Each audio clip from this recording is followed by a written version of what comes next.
rumble mo yung letters, anong word yun? Silent. Silent. No? Kaya kung kayo makinig, kayo maging tahimik. Pero hindi maging tahimik na tulog. So, Lord bless you, Sister Gigi. Tayo po lahat ay tumayo. Lahat ng may pangangailangan sa Panginoon, kailingan, dalangin, itaas ang kamay. At least 80% pangangailangan sa Panginoon. Tingnan mo ulit. Okay. 100%. 110 mga iba dalawa eh.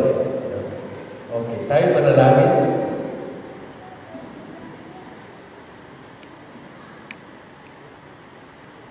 Tunay po, Panginoon, ang tanging dahilan narito kami ay dahil sa iyo, Panginoon. At ikaw ang tanging dahilan kung bakit kami na mabubuhay, nakakilos, nakakagawa, ay dahil sa iyo kahabagan sa amin.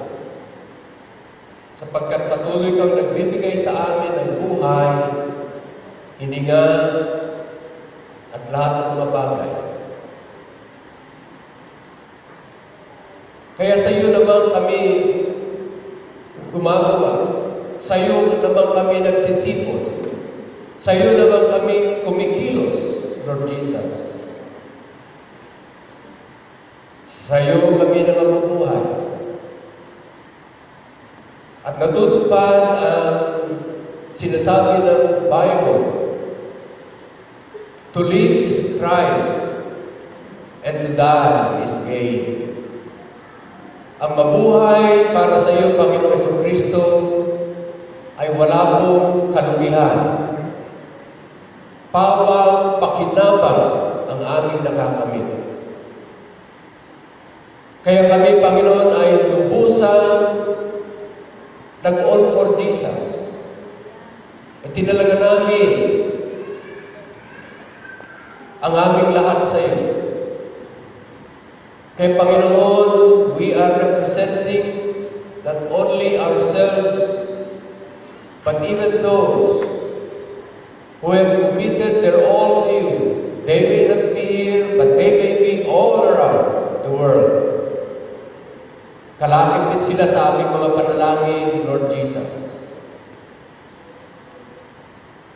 Kalakip din sa aming mga panalangin, Panginoon, ng aming sambahayan.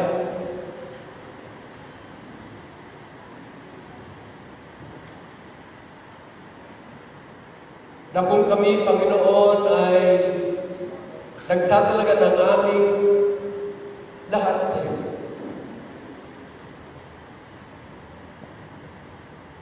Gumagawa ka ng paraan upang ang mga mahal namin sa buhay, lahat ng aming kamag-anakan, lahat ng aming kalahi, Panginoon, ay sinasama namin sa dalangin na ito, na ikaw, Panginoon, ang maging buhay na walang hanggan nila, tagapagligtas nila. Kasama rin dito, Panginoon, ang lahat ng aming mga tinatangkili, ng aming kabuhayan. Sinasama namin sila, ang lahat ng mga ito, Panginoon, sapagkat alam namin na kaya mong pakaingatan ang lahat ng aming mga ipinagkatiwala sa iyo, Lord Jesus. Kaya kami ay all for Jesus. For we know in whom we have believed, and we are persuaded that the Lord Jesus Christ is able to keep that which we have committed unto Him against that day. Tunay po, Panginoon, na kami ay mabuhay sa huling mga araw Kaya dalangin namin, Panginoon, na lalo mo pang pagtibayin ang aming pananampalataya at pagkakatalaga ng aming lahat sa iyo. Sapagkat sa mga araw na ito, sa mga huling araw na ito, dumaraan po kami sa mga pagsubok, dumaraan po kami sa mga tukso, dumaraan po kami sa mga kagipitan, dumaraan po kami sa mga kawalaan, dumaraan po kami sa mga panganib. Subalit, Lord Jesus, dalangin namin, hawakan mo po kami, Panginoon. Take hold of us, take hold of our hand, and lead us to your path of righteousness for your name's sake. Alang-alang sa iyong katwiran, Panginoon, patnubayan mo kami gabayan na kami, Panginoon, ay manatili na nakakapit nakatalaga para sa iyo. At Lord, itinaas namin ang aming mga kamay sapagkat kami ay mapagkailangan dahil kung kami ay walang Jesus sa aming mga buhay, wala po kaming magagawa. Kahit na anong pagsisikap namin, kahit na anong pagpupunyagin namin, alam namin, Panginoon, na lahat ng ito ay mauwi sa wala. Sapagkat kung kami, Panginoon, ay hindi nakikipagtipon sa iyo, lahat ay sumasambulan sa aming mga buhay. Kaya nga, Panginoon, patuloy kami nakikipagtipon sa iyo, sapagkat ikaw na po, Panginoon, ang pagkakumpleto namin, pagkaganap ng aming mga buhay.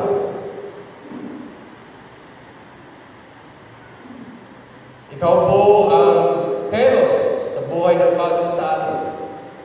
At sa iyo, Panginoon sa Kristo, wala po kaming pagkukulang pa. Kaya nga itong mga pangangailangan namin na aming itinaas sa iyo. Ikaw na po, Panginoon, ang maging katuparan ng mga kahilingan namin ito. Maging tugon sa lahat ng aming mga pangangailangan. Maging panagpo, Panginoon, sa lahat ng aming kahilingan sa iyo. Upang sa gayon, Panginoon sa Kristo, maganap po iyong pangako mo na lahat ng mga pangako ng Diyos ay oo at amen sa iyo. Kung gayon, Panginoon sa Kristo, masabi namin na kasama ni Haring David, ang Panginoon ang aking pastor.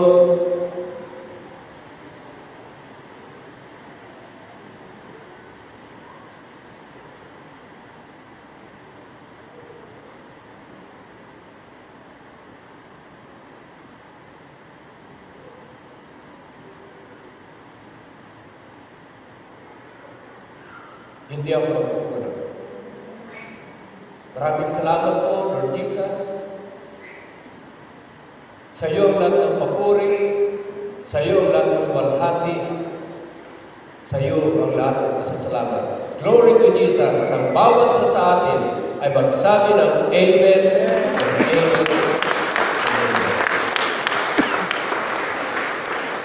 Makakapunta po tayo lahat.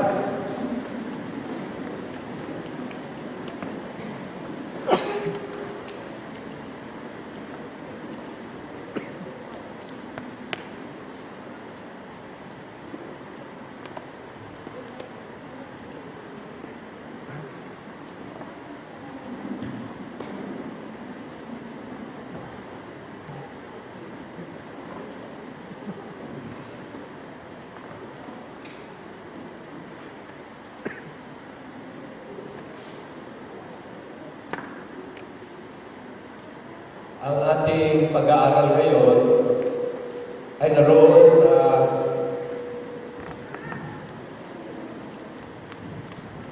ikalawang Korinto. Ikalawang sulat ni Apostol Pablo sa mga taga-Korinto doon sa chapter 11.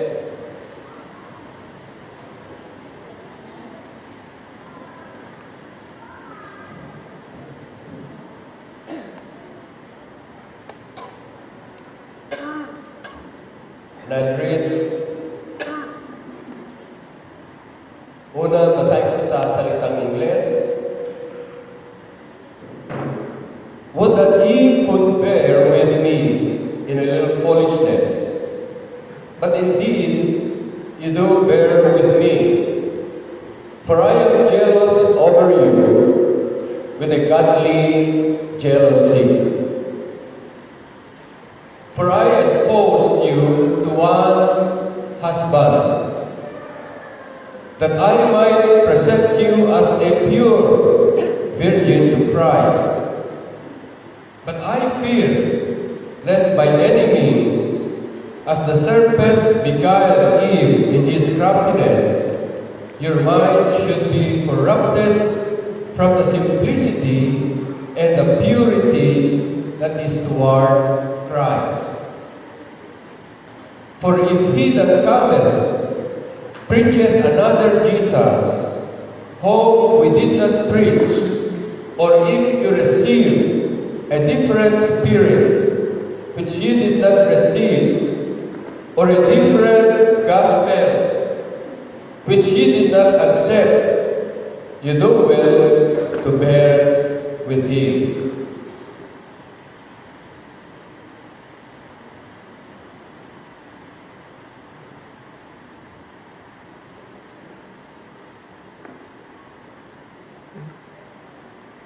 Sa salitang Tagalog, kahit manawari, mapagtiisan ninyo ako sa kaunting kamangmangan, ngunit tunay na ako'y inyong pinagtitiisan, sapagkat ako'y naninibugho tungkol sa inyo ng paninibugho ukol sa Diyos, sapagkat kayo'y aking pinapag-asawa sa isa, upang kayo'y maihirap ko kay Kristo na tulad sa dalagang malinis. Ngunit ako'y natatakot, baka sa anumang paraan, kung paano si Eva ay nadaya ng ahas sa kanyang katusuhan, ang inyong walang malay at malinis na mga pag-iisip na na kay Kristo ay pasamain. Sapagkat kung yaong paririto ay mangaral ng ibang Jesus na hindi namin pinangaral, o kung kayo'y nagsisitanggap ng ibang espiritu na hindi ninyo tinanggap, o ibang ebanghelyo na hindi ninyo tinanggap, ay mabuting pagtiisan ninyo. Pagpalain ng Panginoon ang pagkabasa ng kanyang mga salita.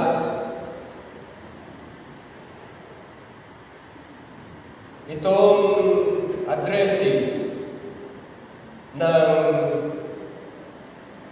mga sulat ni Apostol Pablo ay yung mga tagalungsod ng Corinto na kasama yan doon sa lalawigan ng tinatawag na Achaia. Subalit, hindi lang sa kanila nakapatungkol itong sulat na ito, kundi nakapatungkol din sa lahat na sinasabi na yung mga pinagigmanan na nasa Corinto. Kaya lahat ng mga pinagigmanan ng Panginoon ay kasama na addresses sa sulat na ito. Una siguro, siyasatin natin kung ano yung tinutukoy dito na pinagigmanan.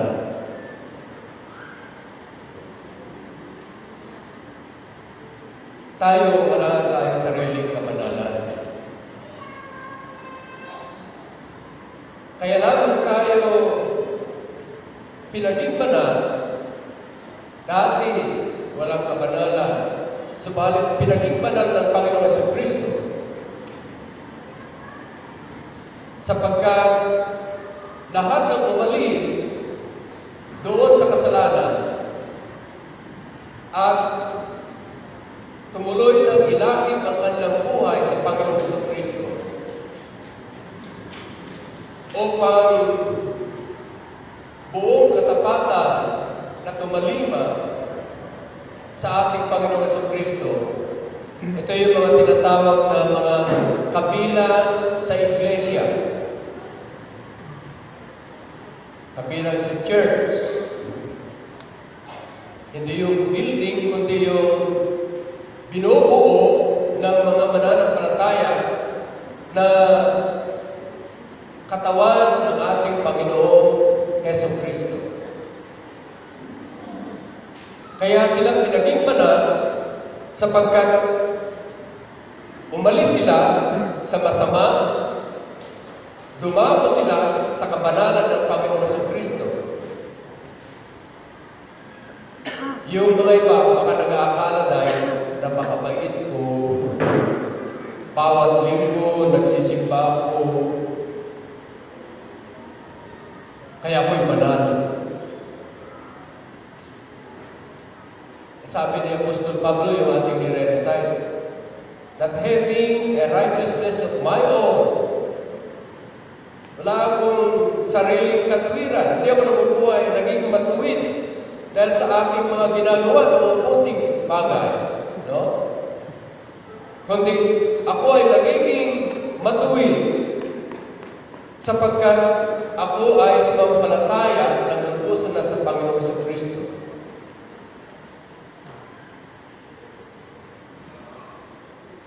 Kapag ikaw ay umalis na sa kasalanan at itinuloy mo ng buhay mo sa Panginoon Jesucristo, you have set yourself apart from the world. No? Yung mga kagamitan sa loob ng templo. Kapag yun ay ginamit na sa kabanalan, sa paglilingkod sa Panginoon, hindi mo na maaaring gamitin pa yan. Sa gamit na pangsanlibutan. Kaya pagka ikaw ay umalis na sa kasalanan at ikaw ay lumapit na sa Panginoon Jesucristo, you've set yourself apart from the world.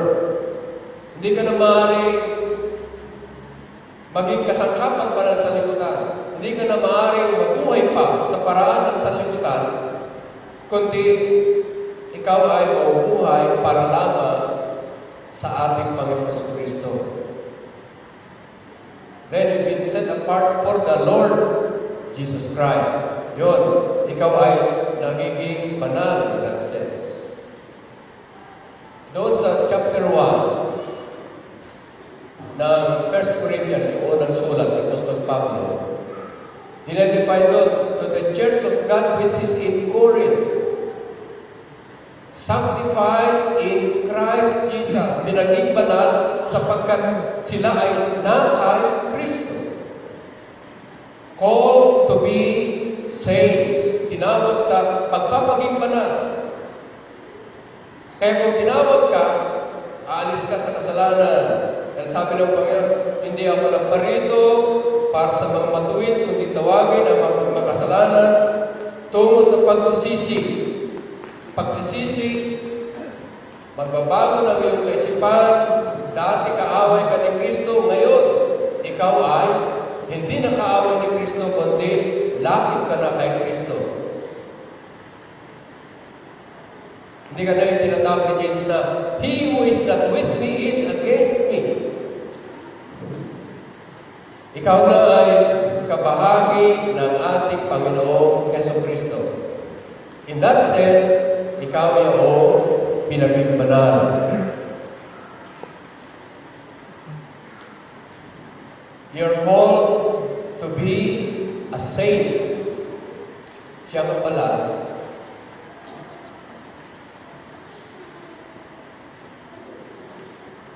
yung Papa, nag-announce ng sainthood, isang Sri Lankan. Sa atin, may dalawa na tayo raw na saints ayon sa Vatican. Ngayon,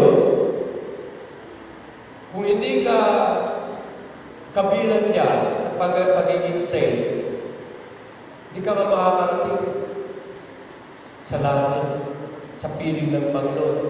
Sa mga tuwid, sa mga Sri Lankan, isa lamang papunta sa langit, lahat papunta sa impyerno.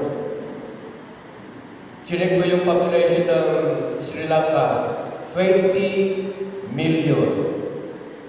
Chinek ko ang population ng Philippines, 98.3 million. Ibig sabihin, halos lahat yan, 98.3 million na Pilipino, papunta sa impyerno. Dalawa lang ang maliligtas. Ayon sa Vatican.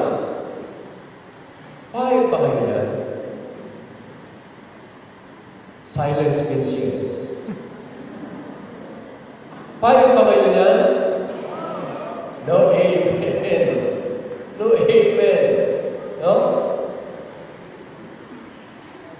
Kaya yung Saint Paul ay hindi yung idedeklara ng Papa ng Vaticano, kundi kawawang-kawawa ang mga Pilipino, kawawang-kawawa yung mga Sri Lanka.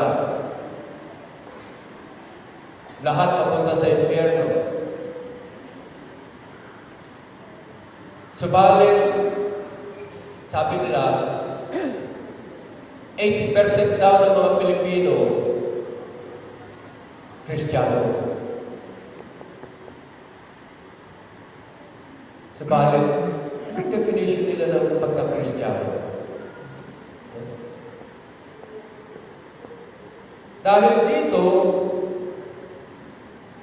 ay merong tinuturo dito, ni Apostol Pablo na ang mga mananampalataya ay ipinapag-asawa, ipinagkakasundo sa isa lamang.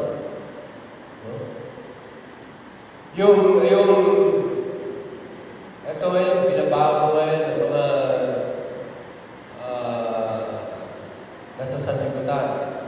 Pero yung definition ng Panginoon, mula pa doon sa una, from the very first time, He established marriage doon sa Genesis chapter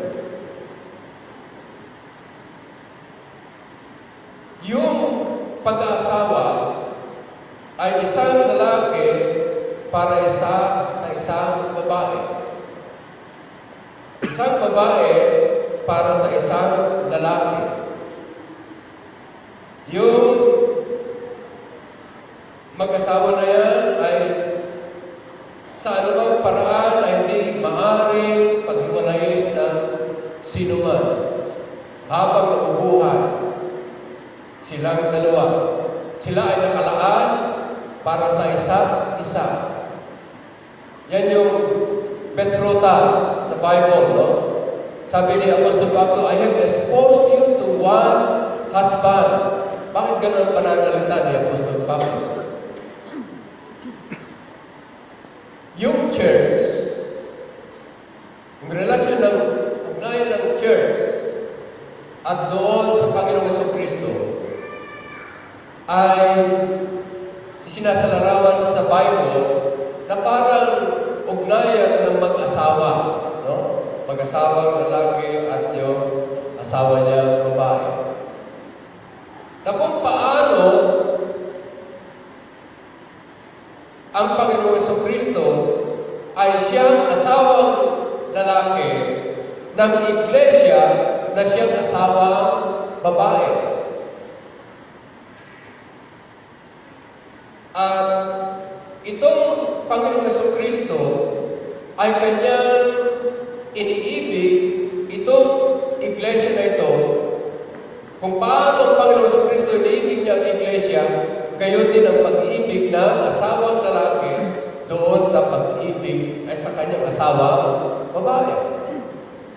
At kung paano itong Panginoong Jesucristo bilang Pangulo at itong babae naman ay itong iglesia naman ay napapasakop sa Pangulo ng iglesia, ganun din yung asawang babae kinakailangan din magpasakop sa kanyang asawang lalaki.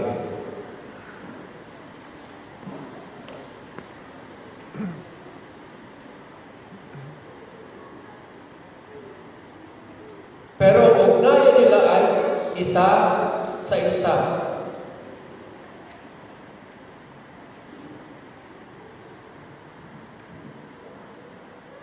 Kaya ngayon, ang pagkakasabi dito ni Apostol Pablo, I have exposed you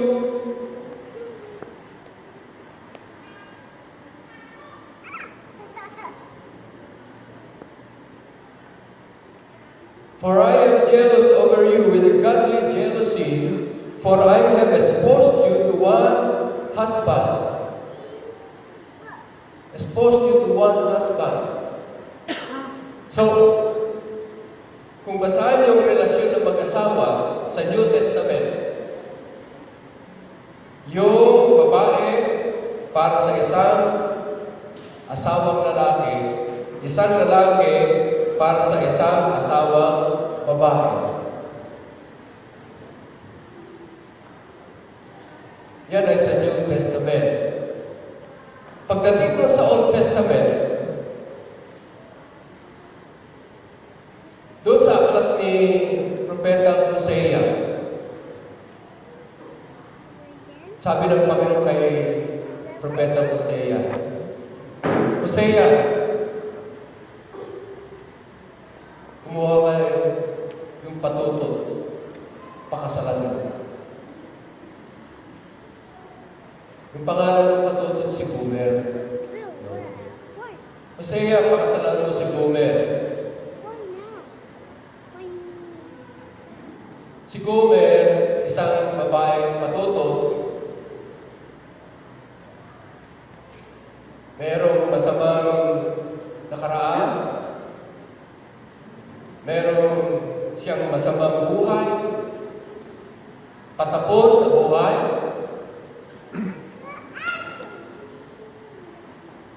Ngunit, itong propeta ito, merong propeta ng Panginoon, sabi niya, pakasalan mo yung patutot. Subalit, alang-alang sa pagsunod sa Panginoon sa Kristo, itong propeta ito pinakasalan yung patutot. At sila ay nagkaroon ng dalawang anak. Pagkatapos, itong si Gomer, iniwanan niya ngayon itong si Hosea. At sumama sa iba. Kung saan-saan. Bumalik sa dating gawin. Maraming mga taon na nakaraan, napadaan si Hosea doon sa pinagbebentahan ng mga patutot, mga slaves. Nakita niya ngayon itong si Gomer, lantang-lanta, tuyong-tuyong, nakapulang ka na sa kagustahan dahil sa kasalanan. Sabi ng Panginoon sa kanya, Hosea, bilhin mo yan, iuwi mo. Matindi ano? Alang-alang na naman sa Panginoon. Binili niya, iuwi. Binilang naman na asawa. Kaya sabi ng Panginoon kay Hosea, Hosea, yung ginawa sa iyo ni Gomer, yan ang ginagawa ng Israel sa akin. Nalagaan ko ang Israel, kinalingan ko, kinungkop ko, pagkatapos, naging patutot, sapagkat naglilingkod sila muli sa mga Diyos-Diyosan. Pumupunta kay Baal, pumupunta kay Astoret,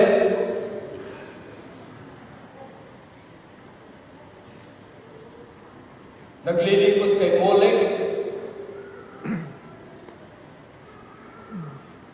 Yan ang Israel ngayon. Patutot ang Israel. Tumalikod sa akin. Pinakasalan ko ang Israel. Imbes na magtapat sa akin, siya naging patutot. Kaya yan ginawa ng Israel sa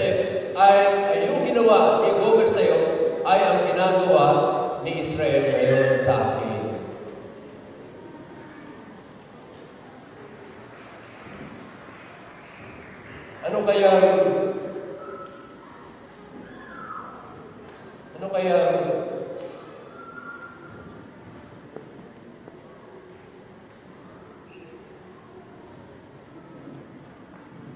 naging sitwasyon ng Israel noon? Dahil itong Israel, dati ang pangalan ngayon, yung lahi nila ay mula sa lahi ni Jacob. Si Jacob, kakambal ni Esau. Nung nasa loob pa lang ng tiyan, si Esau sa si Jacob, nag-uunahan niya kung sino maging panganay. No?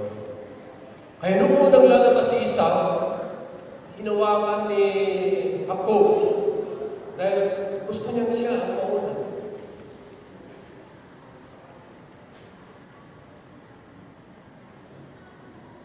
Yan ang dahilan bakit sa ngayon sinasabi nila na yung kahit yung mga bata na nasa loob ng sinapupunan, meron na pag-iisip yan. Bagamat hindi pa nila ma-express sa pagkilos, subalit meron ng pag-iisip yan. Kahit yung saikot pa lang, meron na rin pag-iisip yan.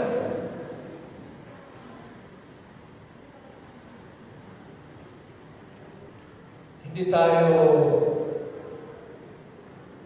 nangaral na sinasabi na aids of accountability, no? Dahil yung mga, lalo yung mga Amerikano, meron silang tinturo na yung bata, kapag hindi pa nakaabot sa aids of accountability, pag siya'y namatay, papunta sa ay sa langit direkta.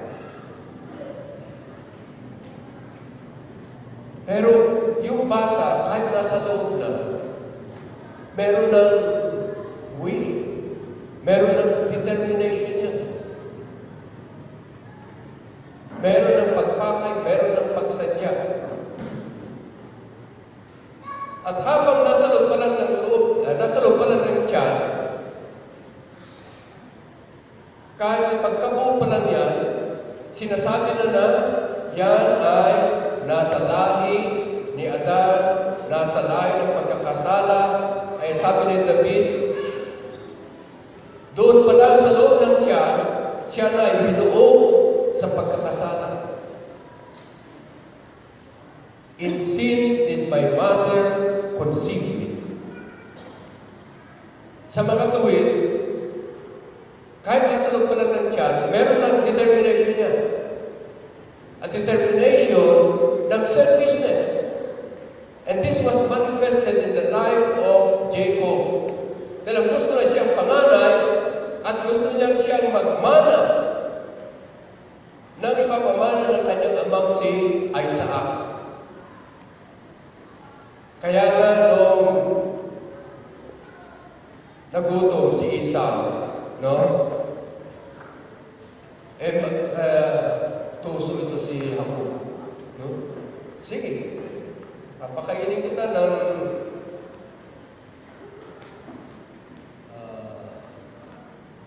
ano yun? Tukwa, kuto, tukwa. No? Papakainin kita. Pero, bibigay mo sa akin yung pamana mo.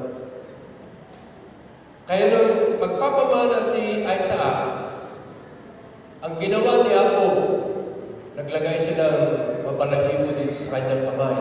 Sapagkat si Esau, mabalahibo. No? Kaya nung ipuin ni Isaac, mabalahibo. Ito si Esau. No? So, naipamana niya yung mamanahin dapat ni Esau kay Jacob. Dahil doon, si Esau, papatayin niya si Jacob. Papatayin niya si Jacob. By the way, yung pangalan ng Jacob, supplanter, no? Humahalili para maagaw niya yung pagbebay-ari ng iba. Yan yung ibig sabihin ng Jacob. Kaya ginawa, nagtago yan.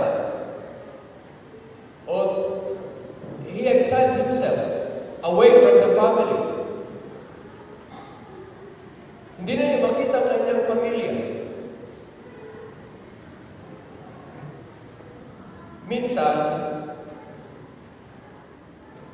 nakatagpo niya ang Panginoon. He wrestled with the Lord. Sabi niya, Panginoon, hindi kita bibitawan hanggat hindi mo ako pinagpapala. To make the long story short, pinagpala ng Panginoon si Jacob. Pinalitan ang kanyang pangalan, Prince of God. In other words, he was adopted as a son of God. He was adopted as a prince of God. Kumapit si Jacob sa Panginoon Jesus. Pero gumagat na ang kanyang buhay, lumuluwag ang kapit niya. No? Lumuluwag ang kanyang kapit. And that kind of life, itong mga Israelita ngayon, itong mga naging anak ni Jacob o ni Israel, 12 yan. Sa kanilang buhay, kung basahin niyo yung aklat ng mga hukom, mga judges, ay merong cycle sa kanilang buhay. No? Sila ay mabubuhay sa pagkakasala. Hahatulan sila ng Panginoon, hagupin ng Panginoon. Pagkipit na, sisigaw sa Panginoon, patawad, tulungan mo kami. Patawarin mo po kami. Sa kahabagan ng Panginoon, papatawarin niya ang Israel, at ang Israel ay uunlad ulit. Pag umuunlad na yan, luluwag na naman ang kapit sa Panginoon. Pag luwag ng kapit sa Panginoon, mabubuhay na naman yan sa kasalanan. Pag sila ay nabubuhay sa kasalanan, hampalusin sila ng Panginoon. Pag gipit na nila, Panginoon, tulungan mo po kami, patawarin mo po kami. Sa kahabagan ng Panginoon, papatawarin na naman sila, bubuhayin sila sa masaganang kabuhayan. And then, they go back again to their sins. Kaya ay paulit-ulit na cycle ng buhay ng mga Israelita.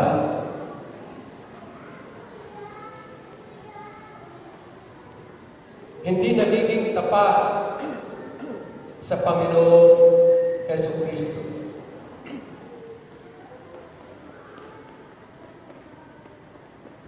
Hanggang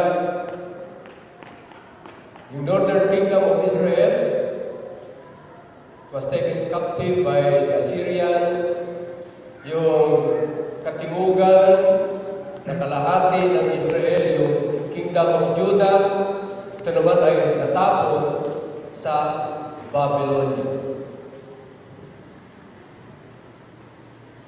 Bakit? Because Israel kept on sinning against the Lord. Hindi sila naging tapat.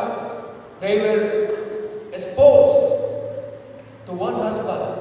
Isa lang dapat ang kanilang paglingkuran. Pero sila ay tumuloy kay Baal, kay Astoret.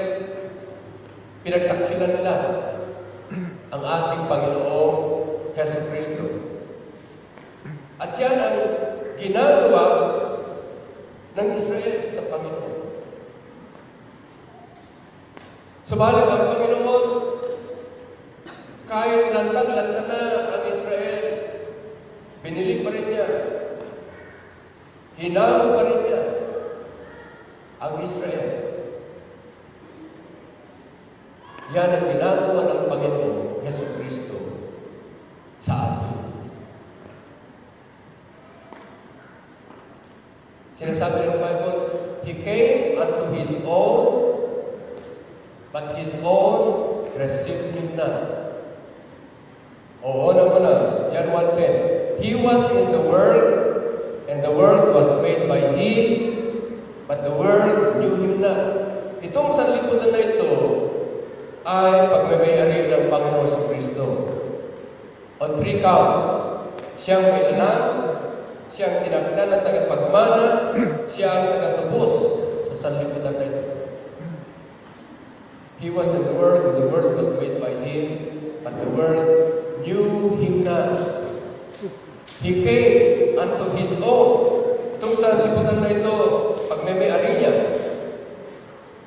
But His own received Him not.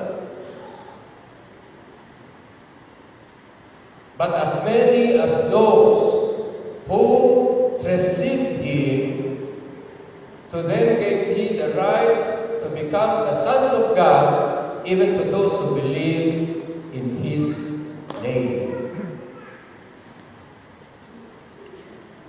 Lahat ng paraan para tayo ay mapanumbalik sa pagmamay-ari ng Panginoon. Ginawa niya. Yung kasalanan na hindi natin maaaring bayaran, yun ang ginawa ng Panginoon sa Kristo, nagkatawang tao para katawanin niya tayo. Nung makatawan niya tayo, yung bayad ng ating kasalanan na kanyang inako, siyang nagbayad. Paano? Doon sa buong pagpapakasakit na isinakripisyo niya, ang buhay ng kanyang katawang tao hanggang kamatayan. At itinigis niya ng lubusan ang kanyang tugo upang matubos tayo at mapanumbalik sa kanyang pagmamay-ari.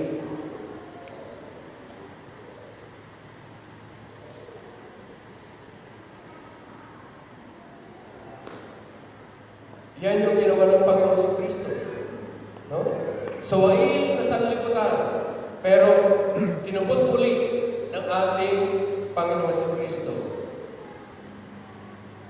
Upang tayo ay mapanumbalik niya sa kanyang pagmamay-ari. And having made peace by the blood of His cross, He reconciled all things unto Himself. Mga bagay sa langit, mga bagay sa lupa. Kinubos lahat yan ng Panginoon sa Kristo sa pamagitan ng kanyang itinigis na dugo doon sa cross sa Kalbaryo. Upang may pagkapayapaan tayo sa Diyos. Ngayon, sabi nila, 80% ng mga Pilipino, at least 80%, mga Kristiyano. At tinatawag daw ng ating bansa ay Kristiyano bansa. Nang kahulugan ng salitang Kristiyano ay ikaw ay pagmamay-ari ng Panginoon sa Kristo. Ikaw ay natubos ng Panginoon sa Kristo. Kaya yung buhay mo ngayon ay ginugugol mo para sa Panginoon sa Kristo. But is that true? Totoo ba yan na itong ating bansa ay bansang Kristiyano? O ang ating bansa ay bansang Katoliko?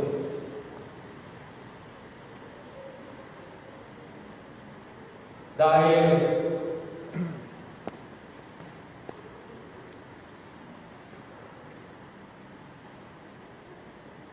kung tayo Kristiyano, tayo ay ikinasal kay Kristo. At dapat tayo maging tapat sa Panginoon sa Kristo.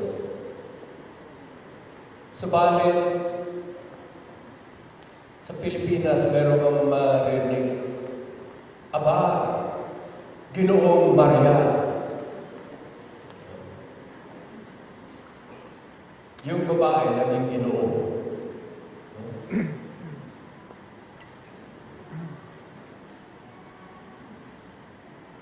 Kakanta ng, I surrender all. I surrender all to Thee, my blessed Savior. I surrender all. Tapos, pupos. Amen. Amen. ba na iba ng storya? No? Is that faithfulness to the husband to whom you are married?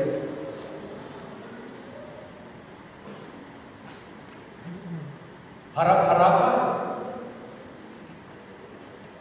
Sabi mo, I love you, Jesus.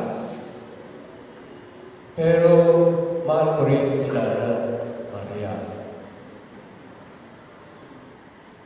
Doon sa Jeremiah chapter 7, verses 16 to 21, mga doon. Itong si Jeremiah ay nais niya pagpanalangin yung bansang Israel. Anong sabi ng Panginoon sa kanya? Jeremiah, hindi mo ba nakita? Hindi mo ba nakita ang Juda sa kanilang bayan at ang Jerusalem sa kanilang mga lansangan? Sapagkat yung mga anak ay namumulot ng panggatong. At yung mga tatay ay nagsisiga. At yung mga nanay ay nagmamasa. They're kneading the dough, no? Nagmamasa para gumawa ng tinapay na may hatog nila kanino? Sa reyna ng langit. At sila ay gumagawa ng handog na may ubuos sa mga Diyos-Diyosan. Anong sabi ng Panginoon sa kay Jeremiah? Huwag kang mananalangin para sa kanila.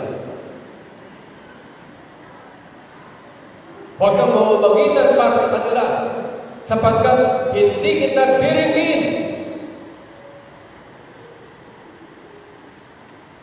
Sapagkat pinag-aalab lamang nila ang aking puot at ibubuhos ko ang aking galit sa lahat ng lupa, sa bawat tao, sa bawat hayop, sa bawat bunga ng lupa, at ang aking puot ay hindi mamamatay.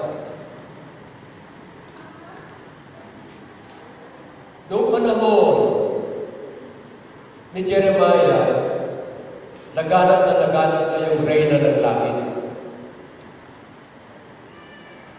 Ngayon, hanggang ngayon,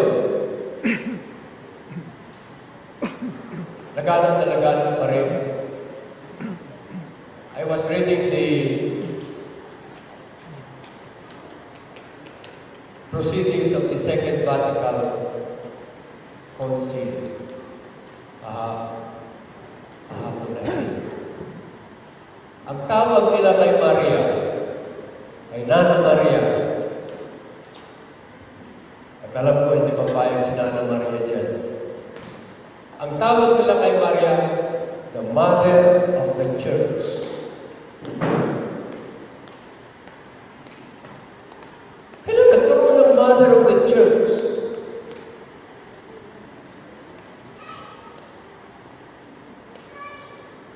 Is that an insinuation?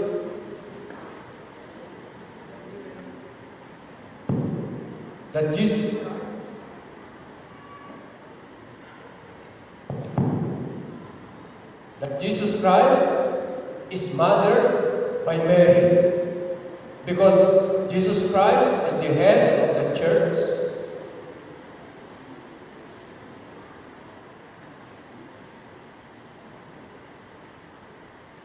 Puno ng kasinungalingan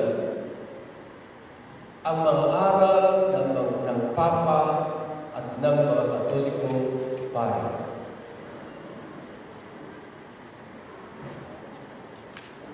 Mahigit ng 400 na taon, nare-replan ang kaisipan at mga kaluluwa ng mga Pilipino na ang mga pare dinadala ang kanilang ang mga Panginoong Jesucristo, kundi sa mga Diyos-Diyosan.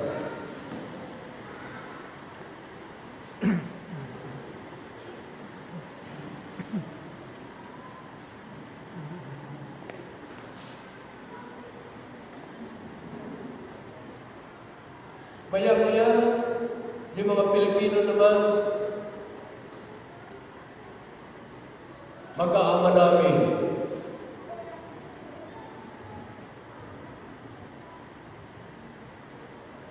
Bakit gano'n?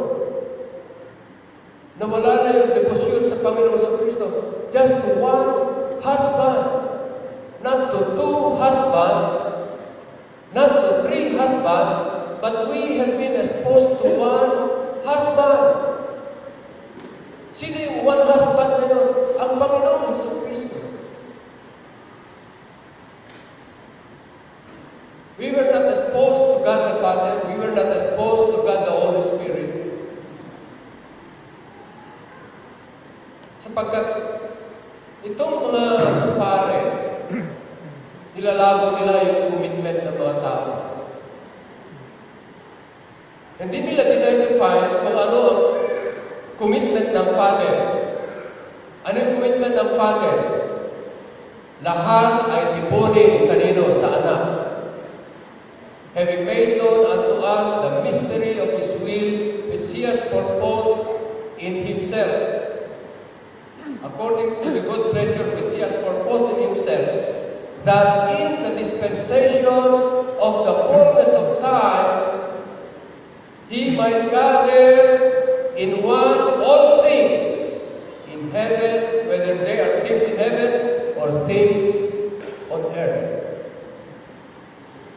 Diyan sa Ephesians chapter 1, verses 9 to 10, sinasabi niya na yung kalooban ng Diyos Ama ay tipunin at sa langit o sa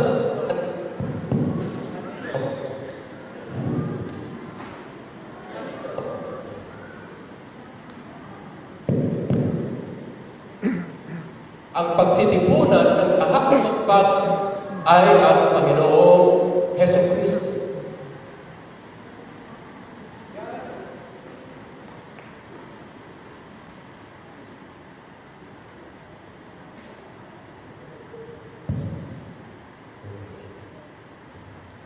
Yan ang dahilan bakit sinasabi na yung kalooban ng Diyos Ama ay binagaling niya na ang buong kapuspusan manahan doon sa Anak. Colossians 1:19. Hindi niya inambisyon na mga bagay ay sa Kanya matipon, kundi sa Anak matipon. Yun yung ikanalulugod ng Diyos Ama. It pleased the Father that all things should be in the fullness of the Son, or all fullness should dwell in the Son. Hindi nila nililinaw yung kagustuhan ng Diyos Ama. On the other hand, meron naman nalangin, Come, Holy Spirit, I need you. Sa buong Bible, wala kang mababasa na pray to the Holy Spirit. Ang mababasa mo ay praying in all prayers and supplications in the Holy Spirit.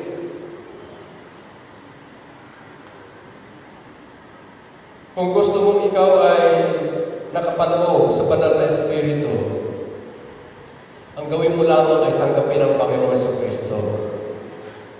Sapagkat yung banal na Espiritu ay naroon, is dwelling in the Son. Because even prior to the creation of the world, the Lord Jesus Christ has already been anointed with the Holy Spirit without measure, walang suka. No? Hebrews chapter 1, verses 8 to 9. Kaya kung gusto mo magkaroon ng banal na Espiritu, all you have to do is to receive the Lord Jesus Christ. yung gawain ng banal na Espiritu, lahat ay dadalhin niya saan? Sa lahat ng katotohanan. Sa makatuwid, dinadala ang lahat sa Panginoong Kristo. Hindi niya dinadala sa kanyang sarili, kundi lahat ay dinadala niya sa Panginoong Kristo. And when the Spirit of truth is come, He will lead you into all the truth.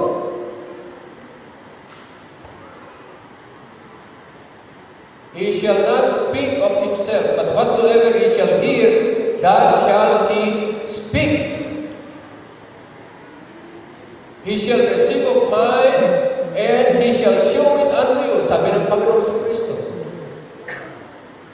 Bakit ganon? Because the ministry of the Holy Spirit relative to the Lord Jesus Christ is to glorify the Son. John chapter 16, verses 30 to 15. So, malinaw dyan, no? Malinaw na lahat ay dapat matipon, magtalaga, tumuloy. Kanino? Doon sa isang asawa, ang Panginoong Hesus Kristo. We have been betrothed to one husband. We have been espoused to one husband. And that's the Lord Jesus Christ. Pag ikaw ay sumamba sa iba, you are committing spiritual adultery. O then, ikaw ay pinagkasundo sa Panginoon Kristo, kaya nagpaligaw ka pa sa iba. Mga santo, mga santa. That's spiritual adultery. Kaya sa Bible, hindi sinasabi na tumawag ka sa Ama. Tumawag ka sa Banal na Espiritu. Oh, by the way, doon sa Romans chapter 8, verse 15, sinasabi nila doon na, doon pala, we cry, Abba, Father. No, you read the whole verse, no? Dahil sinasabi, we've been given the spirit of adoption whereby we call Abba Father. Paano? Hindi tayo direkta, kundi sa pamamagitan ng banal na Espiritu. No? Yung whereby dyan, that's an adverb describing yung action. Paano tayo tumawag sa Ama? Not directly, but through the Spirit of adoption or the Holy Spirit whereby we cry, Abba, Father. Kaya sa Bible, walang ibang pangalan na tatawagan natin kundi ang pangalan ng Panginoong Yesu Kristo. That whosoever shall call upon the name of the Lord shall be saved. But what name is that? And you shall call his name Jesus, for he shall save his people from their sins. So that salvation cannot be made available from any other. Neither is there salvation from any other. Bakit? For there is only one name given under heaven by which we must be saved. And that name is the name of our espoused husband, the Lord Jesus Christ. Kaya dapat maging, ito klaro na tayo ay maging buo, maging ganap ang ating pagkakadebuto sa Panginoong Kristo.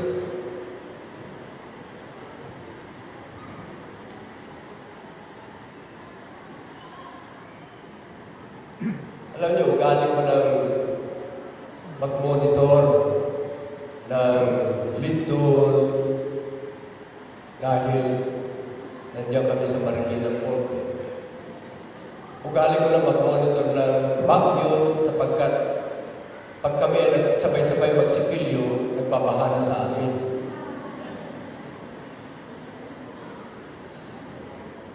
So, yan ay naging part of my life. Ang hindi ko inaakala, magkakaroon ng bagyo June, month of January. Very unusual. Hindi yung sa probability, maliit ang probability na magkaroon ng bagyo pag buwan ng Enero.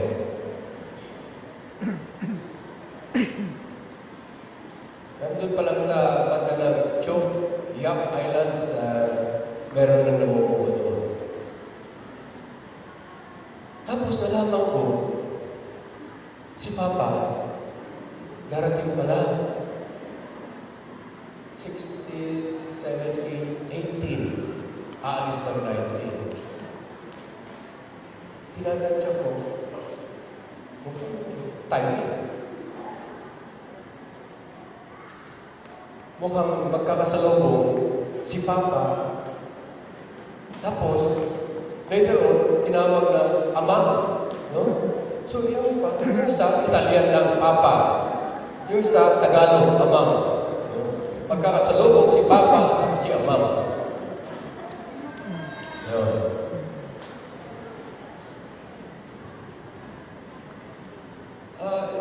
There was something that provoked me to check yung mga nakaraan na mga bagyo, mga lindol. So, I went back. Noong November 30, 2012, nag-procession sa Cebu. There was a fluvial procession. Nag-procession nila si Pedro Calungsod, yung ikalawang Santo Ram na Pilipino. At hindi lang yun, dahil yung lahat ng mga santo doon sa Cebu, iprinosisyon din. At pinagyayabang na 4 kilometers long yung prosesyon. That was November 30, 2012. Pagdating ng December 4 hanggang 6, dumaan si Bagyong Pablo. Nawarat ang Southern Mindanao. Let me check my data.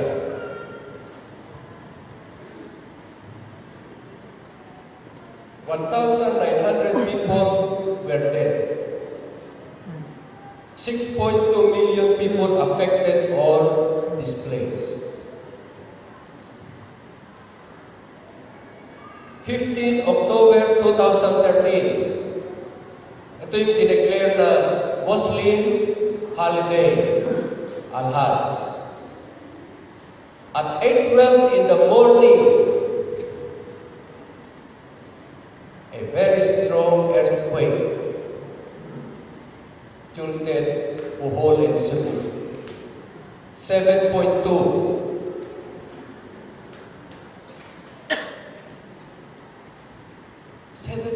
Ang lakas.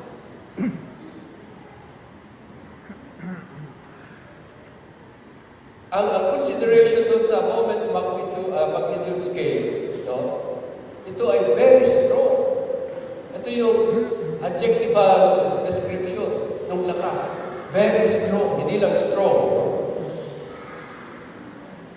Doon, sa earthquake na ito, the deadliest in 23 years, 222 dead, 8 missing, 976 people injured, 73,000 structures damaged, including 8 very old Catholic churches, 14,500 of which were totally destroyed.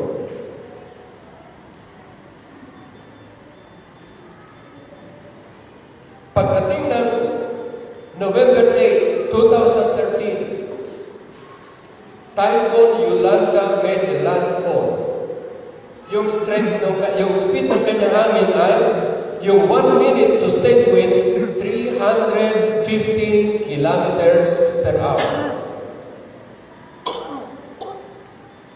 The strongest typhoon ever recorded that hit that. Anong damage? At least 6,300 people were recorded dead. 22,000 missing according to the Red Cross. 4 million are without homes. Damaged structures placed at almost 90 billion pesos. Pagdating ng December 6, 2014, Super Typhoon Ruby. Yung international name is Hagupit. No? Hagupit. Dito yung local name is Ruby. Super Typhoon. Sabi yung kapatiran natin, nakatira sa Leyte, lahat daw ng mga tao doon sa Tacloban, nagsialisan. I may be overemphasizing. Maraming mga tao sa Tacloban ang nagsialis punta sa Cebu, punta sa Maynila. Takot na sila. Sa pananalangin ng marami, that super typhoon will get into a storm as it passed through the country. Paglampas sa Mindoro, naging super typhoon ulit.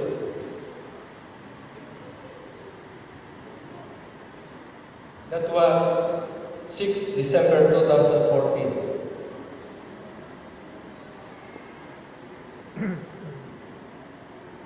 Ngayon, 17 January 2015.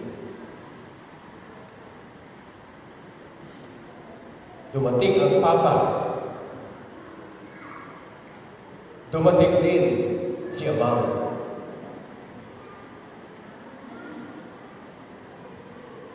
Is this a coincidence? Or is this a God incidence?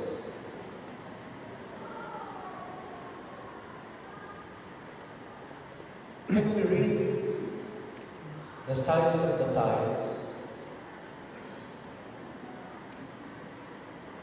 Nagmadali si Il Papa na umalis.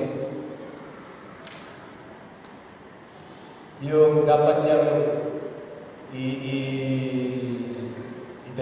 na address, pinadala na lang sa kanila dahil mamadali na umalis. And I don't know what's happening now in Luneta because there's supposed to be a mass said by the Pope. But look at the weather. I don't know what's happening there now.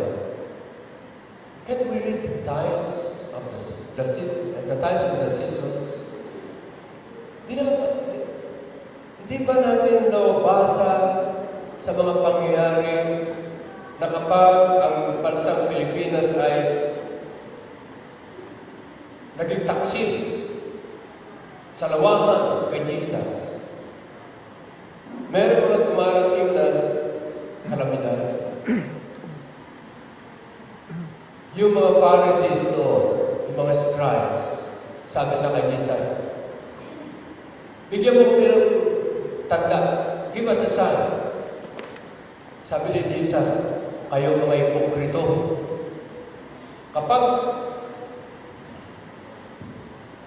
Kapag gabi, when it is night and the sky is red, say it's fair weather. Pag umaga at pula ang langit at nagdidilim, gloomy, sabihin nyo, masamang panahon. Dahil merong adage ng mga sailors Red sky at night is a sailor's delight. Red sky in the morning is a sailor's warning. Sabi ngayon ng Panginoon sa kanila, kayo mga hipokrito, you can read the sky, but you cannot read the signs of the times.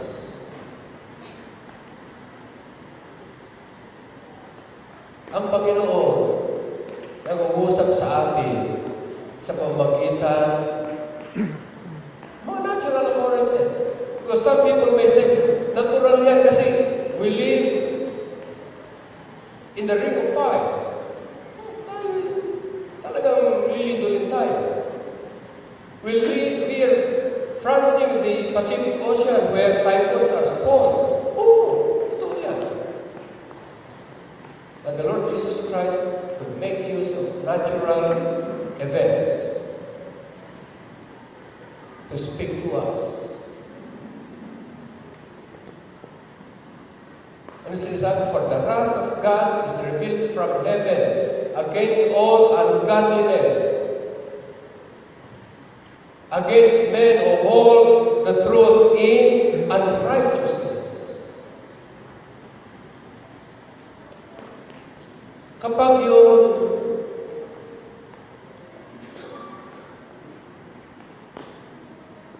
pagkakataguto dapat natin sa Panginoon ay Panginoon sa Kristo ay hinahaluan natin ng pagsamba sa mga Diyos-Diyosan. Kagaya ng Israel, sumamba kay Baal, sumamba kay Astoret. Kapag yan ay hinahaluan natin, the Lord Jesus Christ would be making use of natural events, even natural disasters. And we should be able to read the signs of the times. I cannot cover it now, no? Pero kung inyong binasa yung itinerary ng Papa, doon sa Sri Lanka, dito sa Pilipinas, he always had a meeting with the religious leaders of different faiths. Miniting niya ang tawag doon sa Sri Lanka, interfaith meeting, para magkaroon ng common grounds among the different religions so that real brotherhood and peace can be established. Miniting niya mga Hindu, mga Muslim, mga Buddhist. Miniting niya lang ito. Pagdating dito, doon sa UST, imi-meeting din niya. And I was saddened to see some names supposedly coming from, as they claim to be, a Christian organization.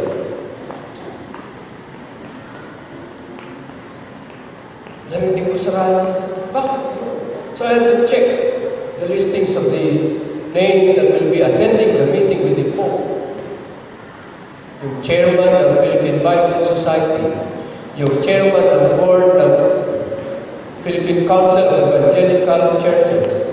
Well, I'm not surprised if the heads of UCCP and CCP are there.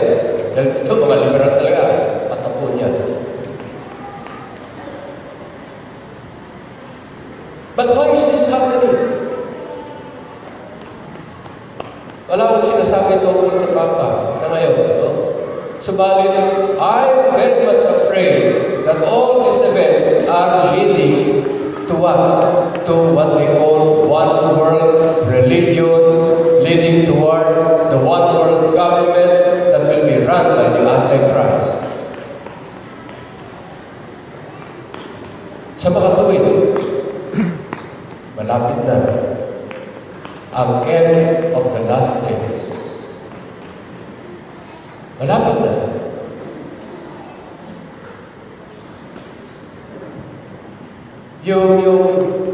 The states For the entrance of the Antichrist is already being prepared. The foundation is being laid.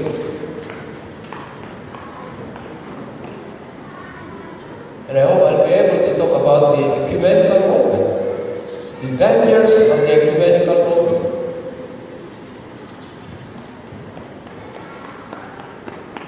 Dahil in the last days, kakalat ang deception.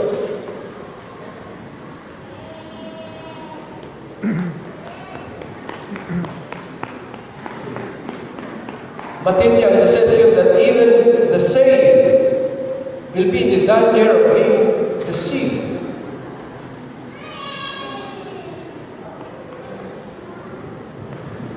And so the Lord Jesus Christ is using all of this so-called natural events. But the Lord is giving us a sign. Let us read the signs of the times. At ang isang alam sa atin dito, pinatideklara ng Panginoon, kapag ang bansang Pilipinas ay hindi maging tapat sa Panginoong Kristo, kahit na anong pagpupunyagi, kahit na anong pagsisika ng ating bansa, lahat yan ay mauwi sa wala.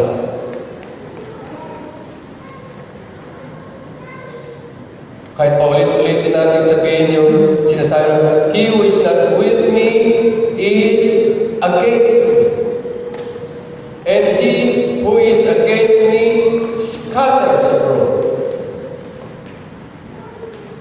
Kahit anong pagsisikap natin, no? Kahit anong pagpupunyatin natin, kahit anong pagsusumikap natin,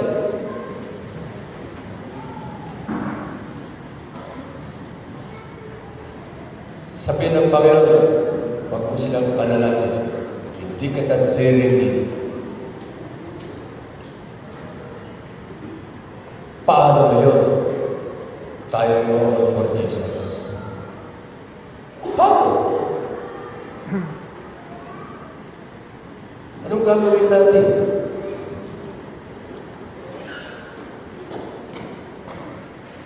Doon sa Egypt, yung 10 plagues na pinadala ng Panginoon, nung pinabagsak ng Panginoon ang yellow, no?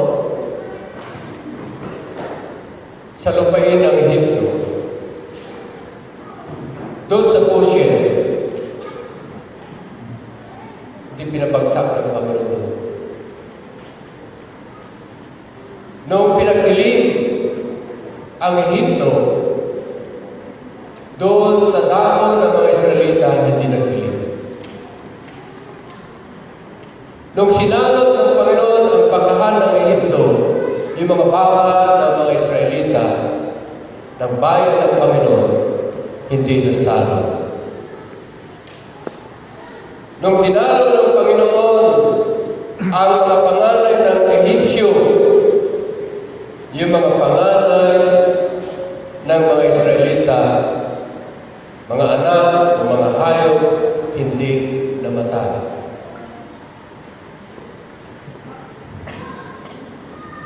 Sa mga kawin,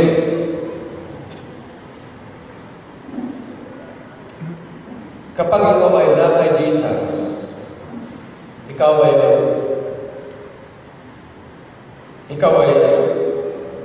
nasa hiding place ng Panginoon.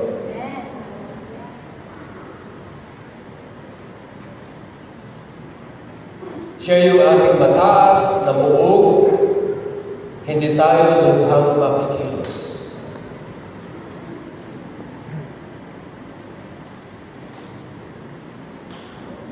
Talking about typhoons, storms, ito yung pinipicture ko sa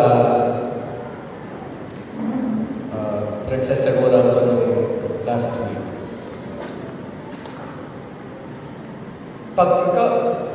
Pag tingnan mo yung satellite picture ng bagyo, umiikot na ganyan. Umikot na ganyan.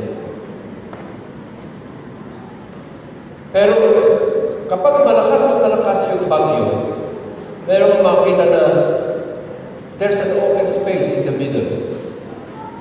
Ito yung tinatawag na the proverbial eye of the storm. Sa Tagalog, mata ng bagyo. No? Pero walang mga mata, pero dahil nandun lang sa sentro. Doon sa sentro na yan, panata, payapa. No?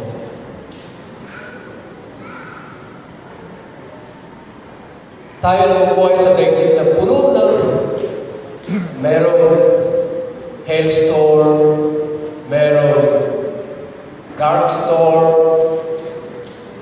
merong storm ng salot, marami. Pero doon sa kalagitnaan, dahil yung tayo ay magkalinsabay na ng ating bansa, magkalinsabay na dinadalaw ng puot ng Panginoon. Ngunit yung mga tapat naman sa Kanya, dinadalaw sila na kaabagan ng Panginoon. No? Yung ating nire-recite naman. Kaya mahalagang ma-memorize natin yung tatlong covenant recitation natin. No? Visiting the iniquity of the fathers and the children to the third and fourth generations of them that hate me. Ito yung mga sumasamba sa Diyos-Diyosan. Hindi tapat sa paglilingkod sa Panginoon Kristo. But showing mercy unto thousands of generations of them that love me. Hindi love us. Kundi love me and keep our commandments. Ganon? No? Keep my commandments. Magkalinsabay yan ang pagdalaw ng Panginoon. Habang dinadalaw tayo ng hambalos ng puot ng Panginoon sapagkat sa lawahan ang mga pinagkasundo kay Jesus sa bansang ito, mabuti pa tawagin na lang ang ating bansang pagano. Dahil this really a pagan country. Sumasamba sa maraming Diyos-Diyosan. That's paganism. No? Okay. Dinadalaw tayo ng bagyo, salo, no? Hambalos ng Panginoon. In the world, you shall have tribulation. Pero doon sa kalagitnaan na yun, nandun yung dalaw ng kaawaan ng Panginoon sa Kristo. Nandun yung panatag, payapa, na dalaw ng Panginoon sa Kristo. Nandun yung kanyang kaawaan para sa atin. Bakit panatag? No? Bakit payapa doon? Nandun sa center, balance yung mga all forces are balanced. All forces are balanced. Yung masama, binabalanse ng Panginoon ng mabuti. Oh. Kaya sabi nga sa Romans 8:28, He's making all things work together for good. All things, mabuti, masama, mabuti. Pinagsama-sama ng Panginoon para sa ating ikabubuti. Kanino? Sa mga umiibig sa Diyos at tumatalima sa pagkakatawag sa kanila. Tinawag tayo na magdebuto ng ating lahat kay Jesus. Yan ang kalooban ng Diyos Ama. Yan ang leading ng Holy Spirit sa bawat sa atin. For we know that all things are being worked by the Lord Jesus Christ for our good. Kaya yung masama, binabalansa niya ng mabuti. Oh. Alam niyo ba, yung mga masama nagagawa ni Jesus na mabuti. Amen? Buti naman kasi. Do you know that sodium is a poison? Do you know that chlorine is a poison? Pagsamahin mo yung dalawang poison, anong labas? Asin. Basta wala kang high blood, pwede mo pasarapin ang pagkain mo ng asin. Kaya sa payatas, pagka walang ulam yung mga nag-overtime doon na mag-practice, sabi, asin. Masarap. That's sodium and chloride, which are both poisonous. Pero pag pinagsama mo, masarap. That's how the Lord works. Binabalansin niya yung mabuti ng masama para lahat ay para sa ating ikabubuti. Kaya kahit na gaano ka-turmoil ang buhay mo, no? Kulong-kulo ka. Sabi ni Jesus, in the world you shall have tribulations, but in me you shall have peace. Be of good cheer, for I have overcome the world. Kaya mahalaga na ipasakop natin ang ating buhay kay Jesus. Dahil kung nakapasakop ang ating buhay kay Jesus, kahit na anong hambalos ang dumating sa Pilipinas, no? Dahil hindi naman natin pwedeng sabihin, pag tumaas ng presyo ng karne, sasabihin mo sa nagtitinda ng karne, Ale, born again ako, babasan mo naman ng 10%. Hindi naman pwedeng gano'n, no? Lahat pa rin, magbabahin pa rin tayo. Pero sa loob ng kagulungan na yun, kagipitan na yun, meron tayong kapayapaan kay Jesus.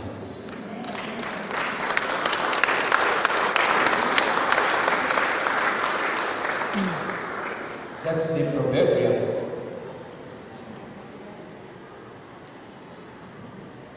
Ayaw gusto. Meron tayong kapayapaan kay Jesus.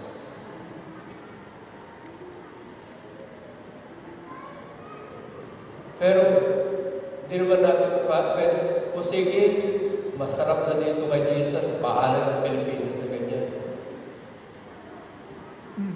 Meron pa rin tayong obligasyon. Dahil sabi ng Panginoon sa Kristo, kung ang aking bayan na tinatawag sa aking pangalan, itong Pilipinas, tinatawag ng Kristiyano, bagamat hindi naman Kristiyano, no? If my people are called by my name, shall humble themselves, and pray, and seek my face, and turn from their wicked ways.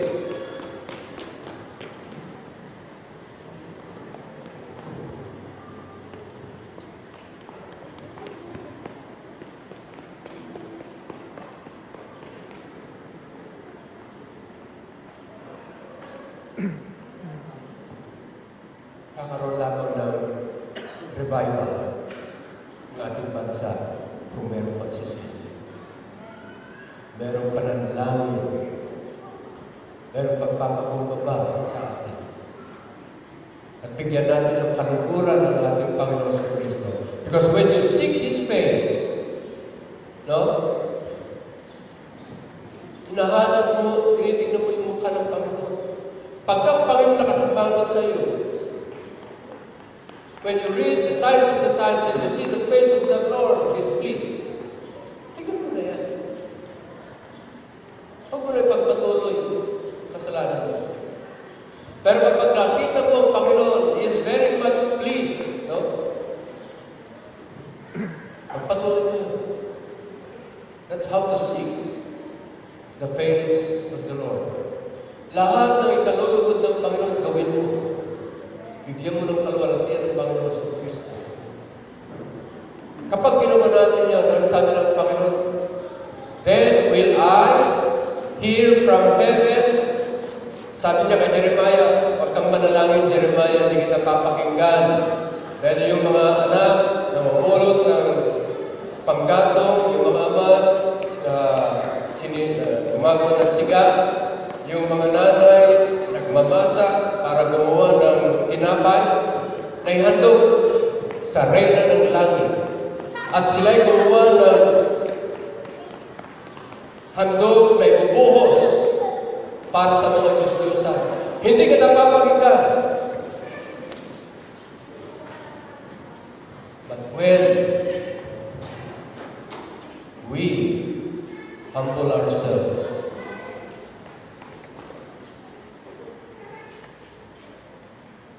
kapag ipasakot natin, isuko natin, isang-ayon natin ang ating buhay kay Jesus.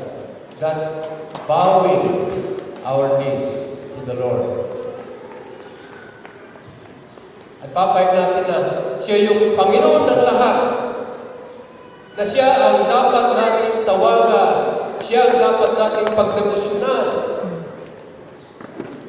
Then will I hear from heaven and forgive their sins and heal their land.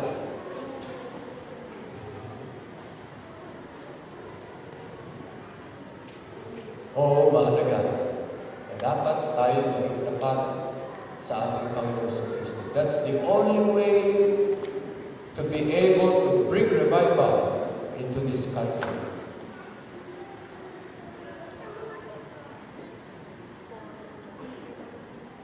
Ang mga ginagawa natin ngayon ng ating mga kabayan, nabubulagan. Doon sa Genesis chapter 49, sinasabi doon yung mga mangyayari sa huling mga araw. Doon sa verse 10, ay may sinasabi na ganito, si Jacob, si Israel, no? The scepter shall not depart from the tribe of Judah, nor a lawgiver from between his legs, until Shiloh comes. And when he comes, unto him shall be the gathering of the people be. Yung Shiloh doon, yun yung Messiah that is to come. Yung Messiah that is to come, yun ang pagtitipunan ng mga bansa. Unto him shall the gathering of the people be. We are gathering together unto him. We are gathering together unto him. Unto him shall the gathering of the people be. We are gathering together unto him. The Messiah, the Lord Jesus Christ. Siya yung pagtitipunan natin sa huling mga araw, and we are very well in the last days. There's only one reason why we will be gathered together, and that is because of the name of the Lord Jesus Christ. Kapag tayo nakikipagtipon sa Panginoon sa Kristo, no? Kinubog tayo, mabagyo. Pero kinubog tayo, niingatan tayo, kinakalingan ng Panginoon. We are dwelling in the secret place of the Most High. Anong sabi? He that dwells in the secret place of the Most High shall abide under the shadow of the Almighty. I will say of the Lord, He is my refuge. In God, in Him will I trust. Kapag tayo nakikipagtipon kay Jesus, we are dwelling in the secret place, in the safe place of the Most High God.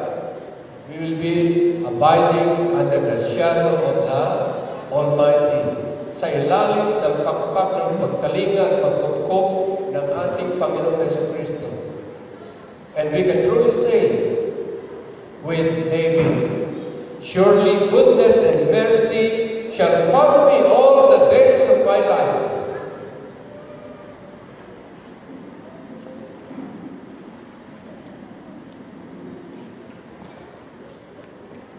And I will dwell in the house of the Lord forever.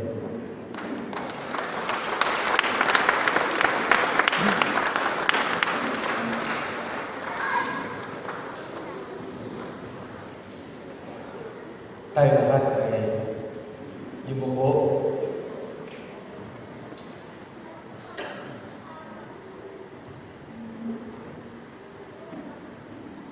Siyasatin natin ang ating mga sarili.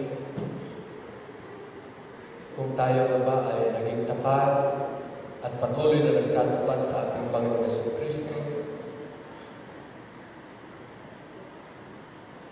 Maaaring ang mga Diyos-Diyosan na hindi lamang yung mga rebulto, hindi lamang yung mga estatwa, hindi lamang yung mga imahe, but anything or anyone that takes the place of the Lord Jesus Christ as number one, that's an idol. And we are committing spiritual adultery. Gawin natin number one ang ating Panginoon Jesucristo sa ating mga buhay.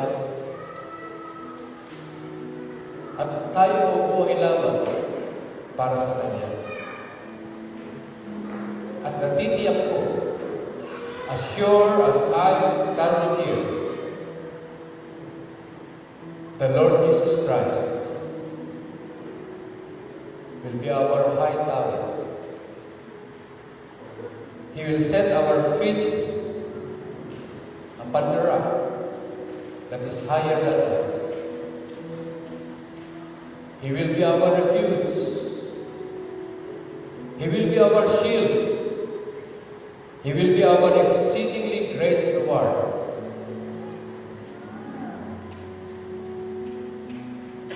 And nothing, no one will be able to equal the Almighty Lord God the Son, Jesus Christ.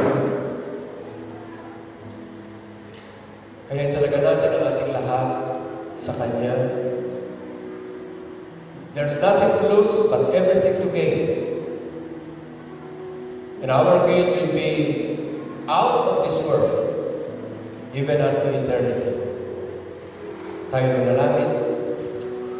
Aming Panginoong Hesus, maraming pong salamat. Sapagkat, Panginoon, bagamat kami ay nalublog sa kasalanan, kapahamakan, kasiraan, kagipitan, kawalaan, yet, Lord, you left your glory in eternity. You came from everlasting into this world that can only last. You humbled yourself.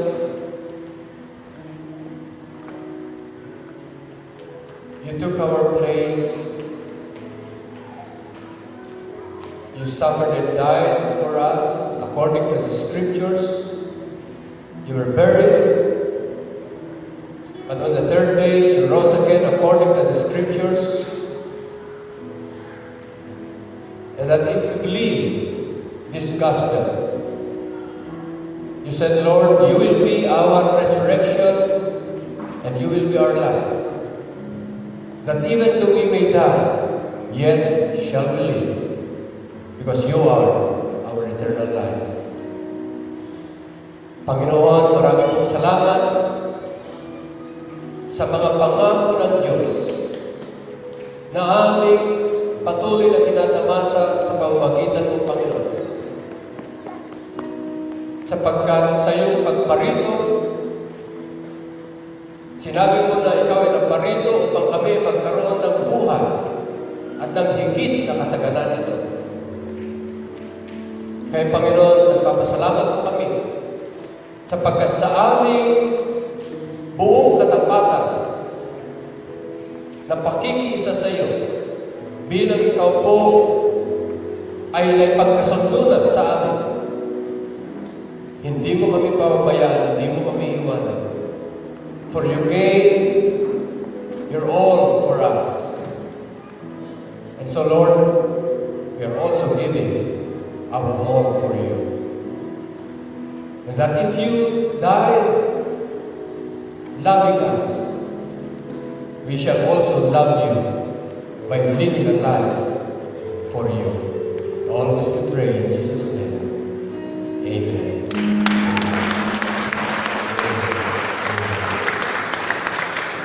Tayo po ay magkaraos ng banal na salo-salo, and I'm inviting the elders to please come forward.